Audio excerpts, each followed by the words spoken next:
ये दुनिया में सबसे महान सबसे बलवान आपन कर्तव्य होला। ये आत्मा मालिक से परमात्मा से इशारा करे। कैसे मास्टर?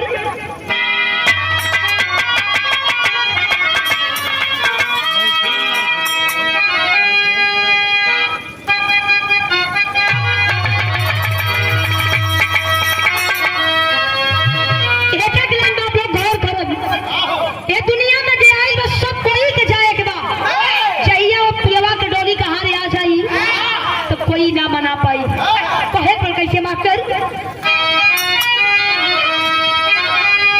आई गईले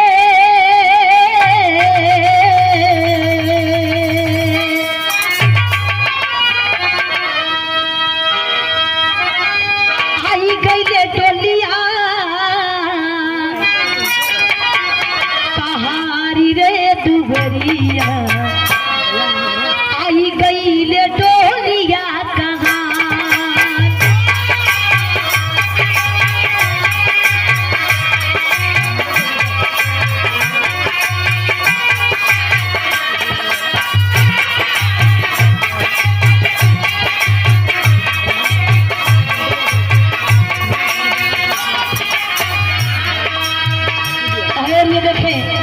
ये 501 रुपए दे करके अभी यदि सम्मानित किया आप हमारे गार्जियन आदरणीय आप श्री राम प्रवेश यादव जी और मनोरमा यादव जी, जो आत्मा हम लोग के बीच में नहीं है, आप उनके सुपुत्र हैं। मैं मालिक से कामना करूंगी कि पिताजी की आत्मा जहाँ कहीं भी हो, पिताजी की आत्मा को शांति मिले। 101 रुपए दे करके सम्मानित आदरणीय आप श्री रामा यादव जी की आप सुपुत्र रोशन यादव जी, आप जो श्री बड़ा सम्मान है फिल्मों में कोट कुटमन आप हम लोगों के नमस्ते प्रणाम बा। आत्मा मालिक से कहे कैसे?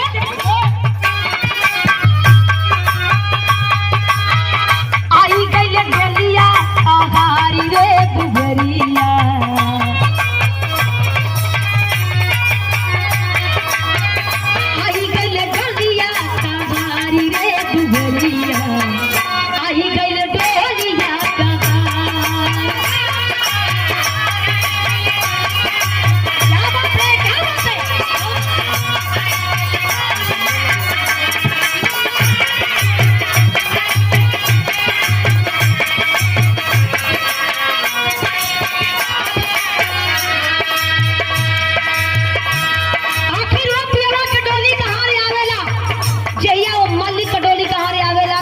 व्यवस्था मिलेला कहे के पड़ी माल छवाइल ना सजे बना गलडोली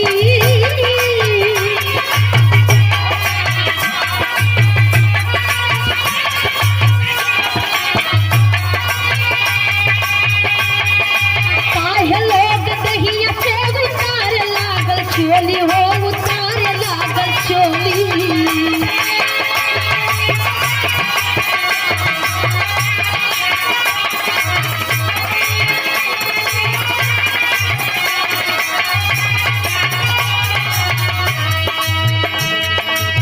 और ये सम्मान आया है अनिल फ्लावर डेकोरेशन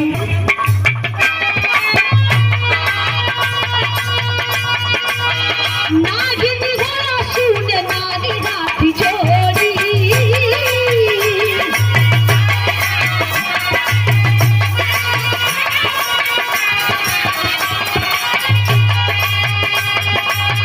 ले जान पिया वहां करा के बोल जोड़ी हो हमरा के पानी जोड़ी।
दुनिया में प्यार दुलार सम्मान व्यवहार ही नहीं जाला। चल गईला के बाद लोग रोएला कि फलाना भैया बहुत बढ़िया रहल। याद आवे लगा जहिया वो पियवा का टोली कहाँ दिया जाए तो कोई मनावे ना जाए के भाई सच्चाई हो, लेकिन कहे के पड़ल बहुत भया बना गया झूठे रतिया।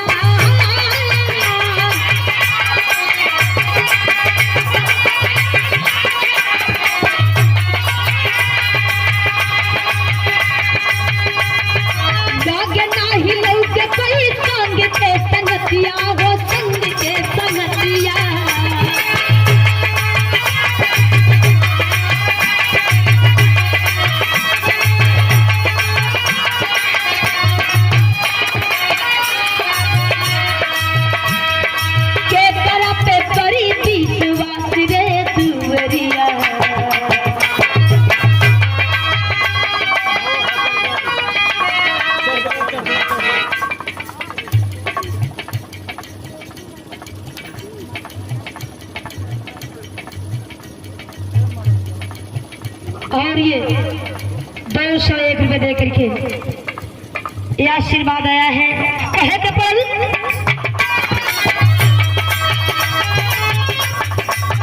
ये दिन रोज जे चली हो मुंडे मेरी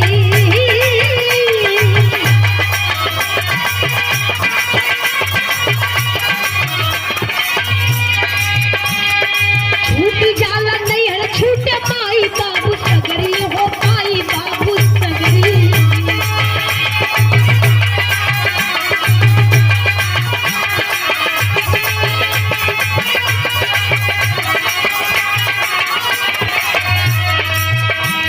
और ये देखे आशीर्वाद सर्व सम्मान के 201 रुपए दे करके देवचंद यादव जी पिताजी की ओर से 201 रुपए देकर किसने बड़ा सम्मान आया है।